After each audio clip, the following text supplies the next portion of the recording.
What is going on, guys, and welcome to another video. Today we're going to be returning to Overwatch.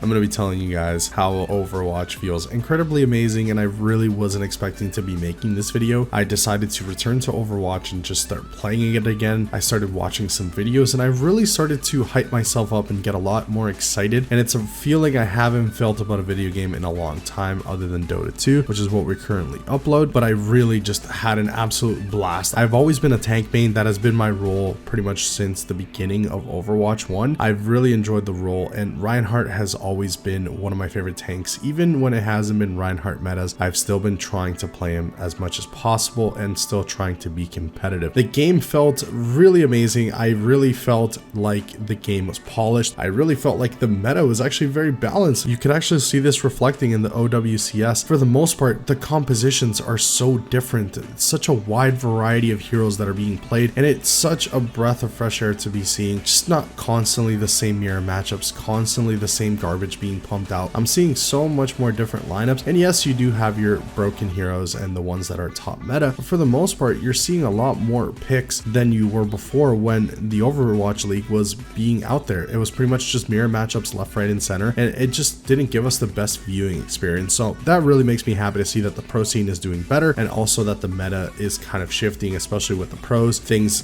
do turn out to be different and not just everyone copying each other, and that makes the game feel better. And then also the skins, guys. The skins have always been one of the best parts about Overwatch. They obviously never sleep on the skins, so the skins have always just been getting better. I've seen a lot of skins that I missed out on, unfortunately, that look absolutely awesome, especially the Mauga skin. Mauga looks really cool, and currently I have no skins for him, and it makes me really upset, but unfortunately that's what happens when you take a really big break from Overwatch. In terms of the channel, guys, we're going to be releasing a lot more Overwatch guides and a lot of content tailored for beginner players trying to pick up Overwatch 2, and trying to show you guys the beauty of this game, explain to you guys how to play different things, and also to increase your rank and get a much better understanding of Overwatch. As even though I've taken a long break from this game, I still felt really good, and I really did not feel like a scrub on this game. I expected to get absolutely dominated, but I was really feeling good. My mechanics were still pretty solid, and even though I did lose a few games, I ended up winning a lot more games, and I was very surprised on how everything was just flowing so much better, and I felt better than I did before quitting on the game, obviously. So I do see myself making a lot more videos around this game and playing a lot more Overwatch, and it makes me really happy to see the game being in this position. I've also been hearing from a lot of YouTubers that they've slowly been coming back into the game, calling this the golden age of Overwatch, which is really refreshing and awesome to see, guys. Overwatch was pretty dire about a year ago. Things were a little bit rough, and a lot of OG players were just leaving the game, and it just didn't feel like the game we knew and we love. But this is starting to feel like home. It's starting to feel like our Overwatch, and I have full faith in the devs to continue to make this game better, continue to listen to the community and to make the game better, and just continue adding really good updates, especially perks, guys. Perks was something that was supposed to be added for the campaign, but I'm glad they added it to multiplayer. It provides a lot of versatility for different players, have different ways of playing certain heroes. So if you're keen to use one ability more than the other, then you use that perk, and the perk system just gives you a little bit more customization. And I think it would be really cool if they were able to cycle out the perks more often. I think that would be really, really nice, and just keep the really good ones. Or what would you guys like to see? Maybe every season change the perks, or would that be way too much for players to actually deal with? Because at the end of the day, you do want to learn these perks. You want to just kind of no-brainer know against certain matchups to run what perks, or certain maps some perks are going to be better than others. What do you guys think about the perk system? Let me know in the comments below, and let me know how you guys are feeling about Overwatch. And if you guys have watched my Overwatch content before, let me know if you guys are one of those OGs in the comments. But overall, the experience has been nothing but fantastic. Let me know which hero you guys would like to see a guide from first, so we can start off our Overwatch run again. Hopefully you guys enjoyed the video. I will see you guys in the next one. Thank you so much for watching.